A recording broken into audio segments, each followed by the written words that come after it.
Hanukkah from all of us here at CBS New York.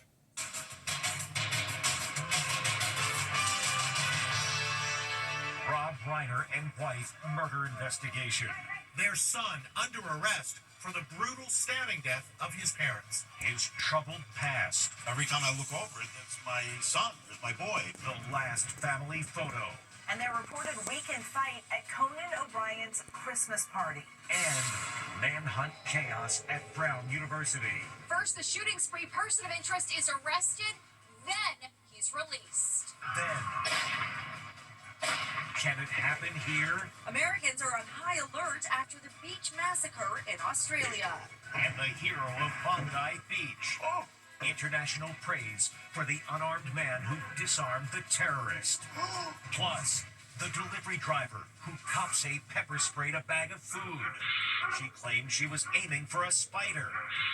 Now, who's knocking on her door? Do you have an idea why we're here? And best hacks for your holiday travel. Tired of holding your phone the entire flight? The hands-free trick. Voila. And the little-known way of getting more elbow room. Then, Grandpa Football Hero. Week ago, Phillip Rivers watched the Colts game from his couch. The big cheers back home as he scores a touchdown. Now, Inside Edition with Eva Pilgrim. Hello and thanks for joining us. We begin with shock over Hollywood legend Robert Reiner and his wife being stabbed to death in their home. Their own son now under arrest. Behind all of Reiner's success, there was a long and troubled relationship with his son who went to rehab 18 times. Jim Murray has the very latest.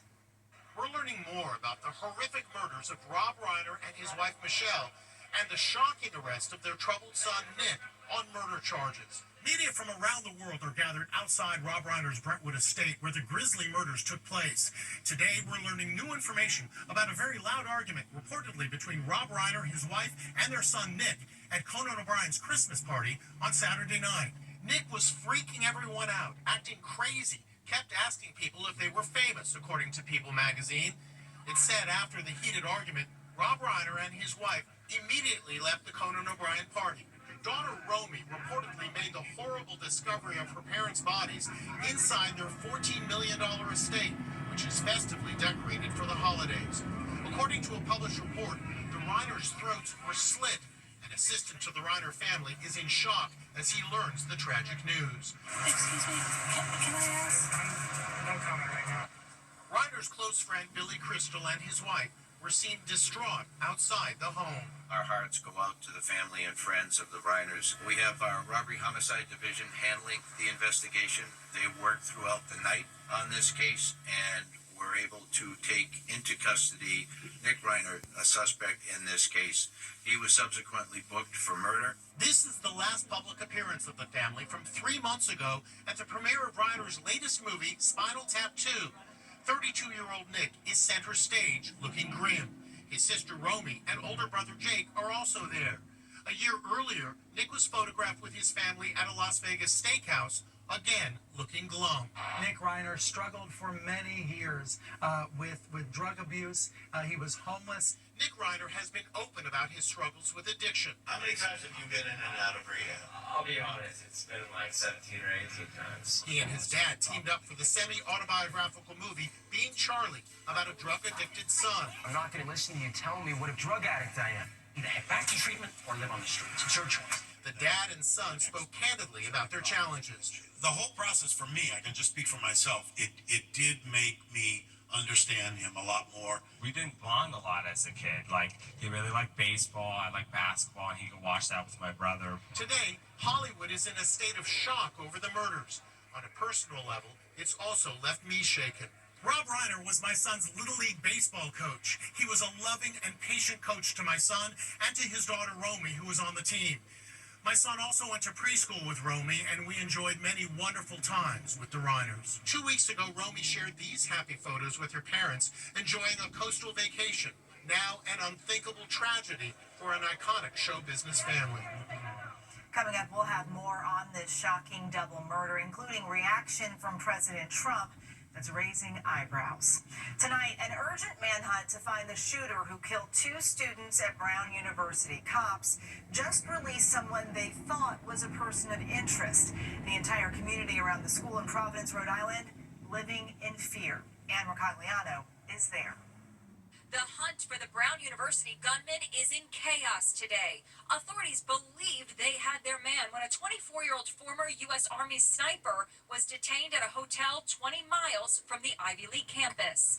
FBI Director Kash Patel posted this photo of the 4 a.m. raid and said that the big break came from analyzing cell phone data. But less than 24 hours after celebrating the arrest, cops admitted that forensic tests show that they had made a terrible mistake. They had the wrong guy. This person's name was leaked to the public. It's hard to put that back in the bottle. John Miller, CNN's chief law enforcement analyst, revealed there's a turf war between the feds and local Rhode Island cops. There's some friction between the federal authorities, the FBI, the Providence Police, and some of their partners about who's actually running this thing, who's calling the shots. Police still believe this 8-second surveillance video shows the gunman, his right hand in his pocket, possibly holding a weapon. And cops released this new surveillance video of the wanted man.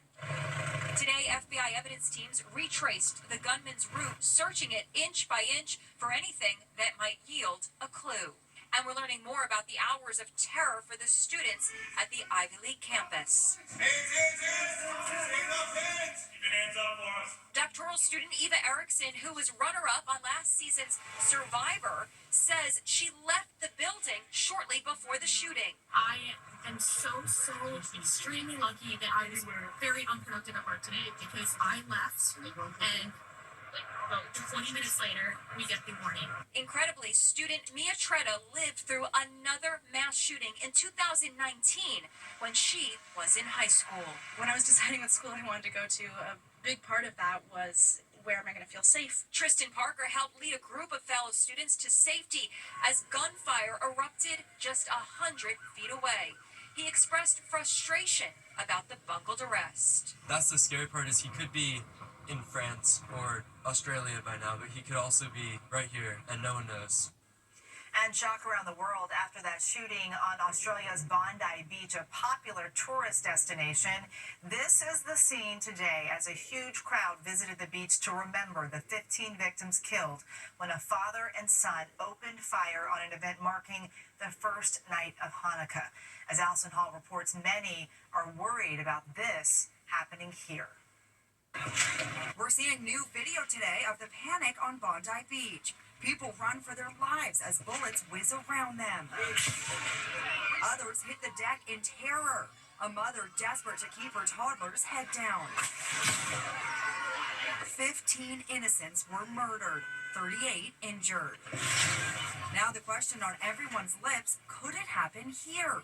I spoke to security expert David Sarney outside Manhattan's largest synagogue, Temple Emmanuel. Are you concerned about copycat attacks? You're always concerned, and I believe anyone in law enforcement is concerned about any of these things. So what you do is you maintain that heightened state of awareness. You'll have heightened presence, you'll have vehicles stationed there. You'll also have heightened police patrol in the areas around these churches, synagogues, mosques, and the like.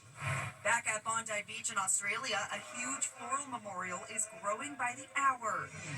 The victims were celebrating the first night of Hanukkah with traditional sweet treats when the nightmare began.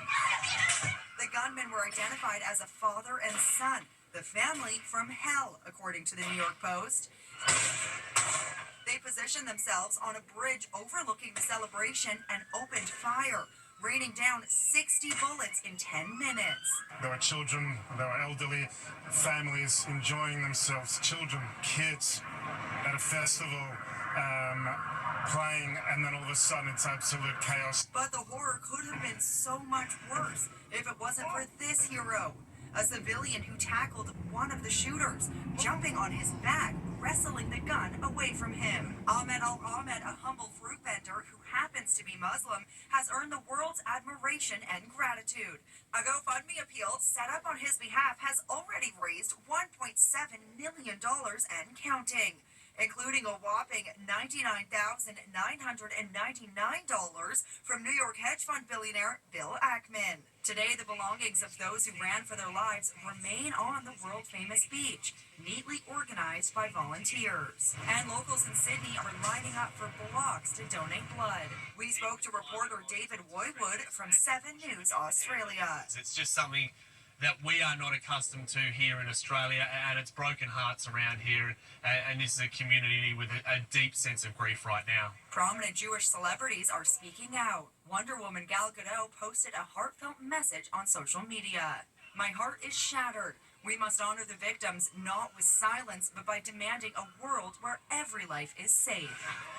Last year, the FBI reported almost 2,000 hate crimes targeting Jewish people and almost 6% increase from the previous year, the highest number ever recorded by the FBI. Remember that DoorDash driver accused of spraying pepper spray on a meal leading to a woman getting sick? Well, now authorities have made an arrest, and wait till you hear her defense. She claims she was just shooing away a spider, but cops aren't buying it. Last week, we told you about DoorDash driver Courtney Stevenson, seen in this video appearing to pepper spray a bag of food. Now, the DoorDash driver is getting a delivery of her own as 2 cops come to her home to arrest her. Do you have an idea why we're here? Probably the thing out of Indiana. Yes, ma'am. Moments later, out come the handcuffs. Put your hands back for me. You're under arrest, okay? But get this, she's telling cops she was spraying a spider, not the food. She says she's terrified of the critters. The local sheriff in Indiana isn't buying it. I think of all the things you might want to use to defeat a spider, pepper spray is probably pretty low on my list. This story has certainly touched a nerve with more than 47 million views across Inside Edition social media pages. And the verdict is in for Brian Walsh, the Massachusetts art dealer who admitted to dismembering his wife but not killing her. Today, after about 6 hours of deliberations, a jury found Walsh guilty of first-degree murder. He showed zero reaction as he was put in cuffs and shackles. Walsh faces life without parole when he's sentenced on Wednesday. When the Indianapolis Colts took to the field yesterday, all eyes were on one player, quarterback Philip Rivers. He was enjoying retired life as a grandfather when in an NFL first he was called back to play. And no one was more excited than these high schoolers because Rivers is their coach. Any touchdown is cause to celebrate, but this one is really special for the quarterback, number 17. Rivers, and he's got a man, touchdown! He's a grandpa, an NFL first. Playing for the first time since retiring from the Indianapolis Colts 5 years ago, Philip Rivers was back on the field yesterday for his old team. Philip Rivers hasn't changed a bit. But no one went more bananas than these guys. Rivers is their high school football coach in Fairhope, Alabama. Philip Rivers at the age of 44. He showed the world and his boys at St. Michael Catholic High School that a grandpa, even a young one at age 44, can still play the game. You really impressed us, to be honest with you. We all knew you could do it, but just seeing him go out there was really inspiring. He did awesome. I mean, his first game in 5 years, it was great to come watch with my team. We had an awesome time. It was kind of just cool to see him go out there and do what he did and just kind of show everybody that he's not too old for the game. Rivers is a father of 10 and a grandfather of 1, but he also has an extended family, these guys. Sadly, Rivers' return didn't come with the win. The Colts lost to the Seattle Seahawks 18-16. Next, he said what? What President Donald Trump just said about slain Hollywood icon Rob Reiner. I wasn't a fan of his at all. He was a deranged person. Any 5-year-old can see that statement and know that's not an appropriate thing to say. And best hacks for your holiday travel. Tired of holding your phone the entire flight? The hands-free trick. Voila. And the little-known way of getting more elbow room. Inside Edition with Eva Pilgrim. We'll be right back. What President Trump is saying about Rob Reiner's murder is causing controversy. Tributes are pouring in for Rob Reiner. Jerry O'Connell, who starred in Rob Reiner's 1986 coming-of-age film Stand By Me when he was just 11, says Reiner was like a father to him. Everything I have is because of Rob Reiner. Wow. Everything I do. Yeah. Everything that I have. Wow. It's just a sad, shocking day. I'm your #1 fan. Kathy Bates, who won an Oscar for Reiner's thriller Misery, tells Inside Edition, "I'm horrified, absolutely devastated. I loved Rob. He was brilliant and kind. He changed the course of my life." But President Trump is striking a different tone on Truth Social about the slaying of Reiner, who is known for his progressive left-wing politics. Rob Reiner, a once very talented movie director and comedy star, has passed away, reportedly due to the anger he caused others through his massive, unyielding, and incurable affliction with a mind-crippling disease known as Trump derangement syndrome. He was known to have driven people crazy by his raging obsession of President Donald J. Trump. The reaction? Instantly negative. Any 5-year-old can see that statement and know that's not an appropriate thing to say. The women of The View refused to read the statement. Have you no shame?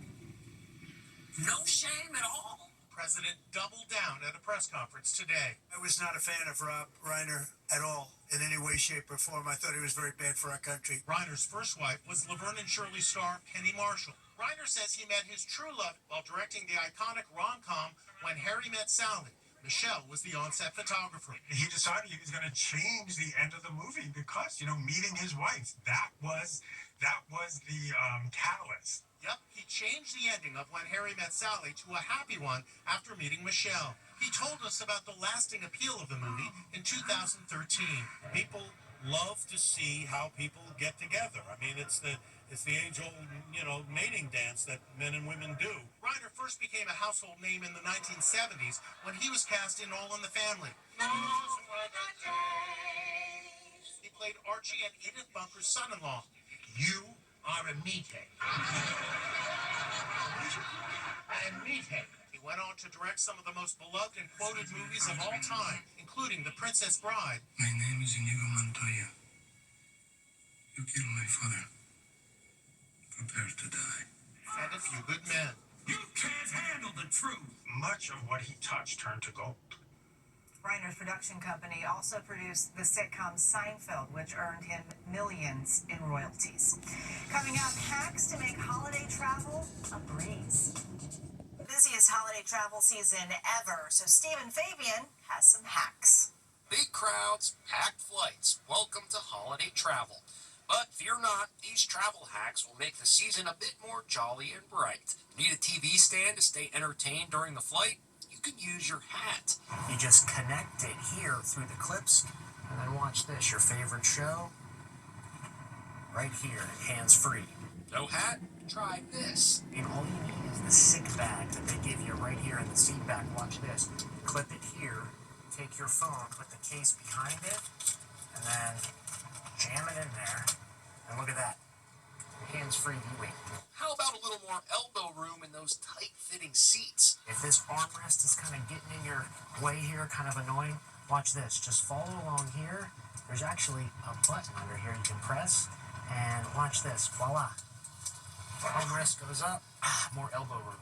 Former flight attendant and etiquette expert Elaine Swan says you don't have to travel with liquid products. Instead of carrying a full-size bottle of shampoo, simply find shampoo and conditioner that's in a solid form. This is a great way to get that shampoo and conditioner through security. With so many people traveling over the holidays, you just know there's going to be long delays and layovers. But here's something you may not know. A hotel will actually let you book a room for just a part of the day. So you and your family could hang out in a hotel from, say, 12 to 4, take a shower, get a nap for just a fraction of the cost of a full day. Happy holiday traveling, everyone. Up next, the queen of ugly Christmas sweaters. Finally, a holly jolly sweater. You're looking for an ugly Christmas sweater? Here's your song. It's the DIY Ugly Christmas Wreath Sweater. All you need is shiny garland and a giant bow. Then lift up your arms and voila, you're a wreath. This little girl dances in hers, and all this mom wants for Christmas is an instant wreath sweater. It's actually kind of amazing. We'll see you next time.